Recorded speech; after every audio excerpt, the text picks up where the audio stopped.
বিংশ শতাব্দী প্রাচীন রামপুর গুপ্তপাড়ার দুর্গাপুজোয় এলাকার গ্রামবাসীদের উন্মাদনা তুঙ্গে। প্রতি বছরই দুর্গাপুজোকে ঘিরে সমাজ সচেতনমূলক কর্মসূচি গ্রহণ করা হয়। প্রায় 2 শতাধিক বছর পূর্বে গুপ্ত পরিবারের পূর্বপুরুষরা সাদরে দেবী মায়ের আরাধনা শুরু করেন। কালের নিয়মে গ্রামের সকলে এই পুজোকে নিজের পুজো মনে করে সর্বজনীন রূপ দিয়েছে। গুপ্ত পরিবারের অন্যতম সদস্য বিশ্বনাথ গুপ্তের আন্তরিক প্রচেষ্টায় প্রতি বছর দুর্গাপুজোকে সামনে রেখে এলাকার দুস্থ ও গরিব মানুষেরা নতুন বস্ত্র যাতে পরিধান করতে পারে সেই উদ্দেশ্যে অগণিত মানুষের হাতে বস্ত্র তুলে দেওয়া হয়। সুদূর জেলা থেকে প্রত্যন্ত অঞ্চল রামপুর এই গ্রামের বাসিন্দারা পুজোর কটা দিন মনোজ্ঞ সাংস্কৃতিক অনুষ্ঠানে নিজেদেরকে রঞ্জিত করে রাখতে পারে সেই উদ্দেশ্যে বিভিন্ন দিন কর্মসূচি গ্রহণ করা হয়। এই বোম ফাটায়, ঘুরে বেড়ায়, অন্য প্যান্ডেল দেখি, তারপর বিশু দাদু সবাইকে কাপড় দেয়। আর কি করে বিশু দাদু? হ্যাঁ, বিশু দাদু সবাই সেবা করে।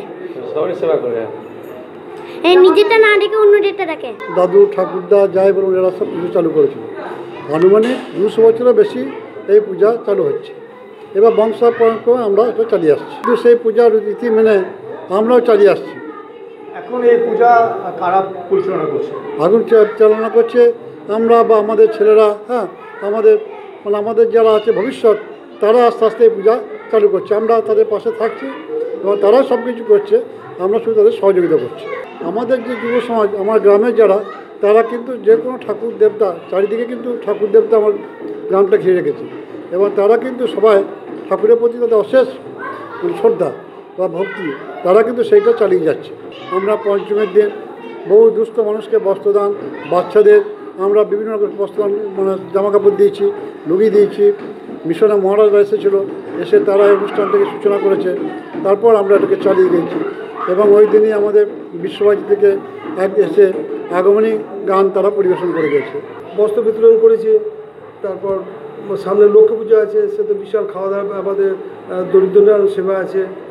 আর এটা ওটা সেটা বড় বা দুস্থ ছেলে মেয়েদের এতে বা কৃতি ছাত্রছাত্রীদের প্রায় সমস্ত রকম আমাদের আছে, ব্যবস্থা আছে। সেগুলো সব আমরা লক্ষ্মী পুজোর সময় আমাদের এতে ওগুলো দেবো। আর দুর্গা পুজোর সময় আমাদের এমনি বস্ত্র বিতরণের অনুষ্ঠান হয়েছে। আমাদের কাছে কোনো বিভাজন বলে কিছু না, আমরা প্রত্যেক মানুষ হিসেবে গ্রহণ করি, প্রত্যেককে ভালোবাসি। আমরা সঙ্গে থাকার, মানুষের পাশে থাকা তো আমাদের পরিবারের একটা বিশেষ গুণ বলতে পারেন, বা আমাদের একটা মানে ইচ্ছা শক্তির একটা প্রবল প্রকাশ। তো সেটা তো করতে আমাদের খুবই ভালো লাগে। বাড়ির প্রত্যেকটা সদস্যই এই কাজে নিয়োজিত থাকে। এছাড়াও গ্রামের আরও যেসব আমাদের রিলেটিভস আছে, যারা আরও আশেপাশে প্রতিবেশী আছে, তারাও এই কাজে আমাদের সাহায্য করে।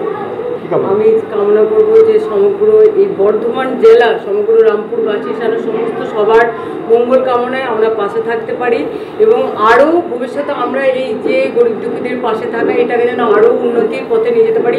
আমরা সবার আশীর্বাদ কামনা করি, আপনাদেরও দশের এবং মায়ের কাছে এই আশীর্বাদই প্রার্থনা রাখি যেন আমরা পাশে থাকতে পারি সবাই। এই পুজোর অনুষ্ঠানকে বিভিন্ন রকম অনুষ্ঠান করা হয়। পঞ্চমী থেকে আরম্ভ হয়েছে, পঞ্চমী, ষষ্ঠী এখন প্রতিদিনই চলছে। তার প্রতিদিন এই পুজোর পর থেকে ঠাকুরের ভোগ খাওয়া, বা বস্ত্র বিতরণ হয়েছে পঞ্চমীর দিন। বিভিন্ন অনুষ্ঠানের মাধ্যমে খুব আড়ম্বরভাবে এই পুজো পালিত হয়। আমাদের গুপ্তপাড়ায় সমস্ত অনুষ্ঠান সমস্ত ওনারই ইচ্ছাতেই হয়, সমস্ত কিছু ওনাই করে।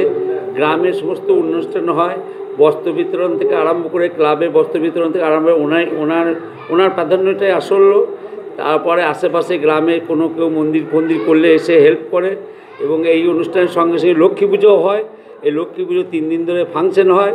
কোনো লোক বিপদে আপদে এলে ওনার কাছ থেকে আজ পর্যন্ত কেউ ঘুরে যায় নাই।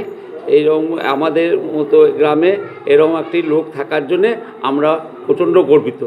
বিশ্বনাথ গুপ্ত মহাশয়, তা উনি আমাদের এই পুজোটাকে বিভিন্নভাবে সমস্ত অনুষ্ঠান আয়োজন করে কিভাবে এটাকে আরও বড় করা যায়, এখানকার যে সমস্ত আমাদের পাড়ার সবাইকে একসাথে নিয়ে আর কি।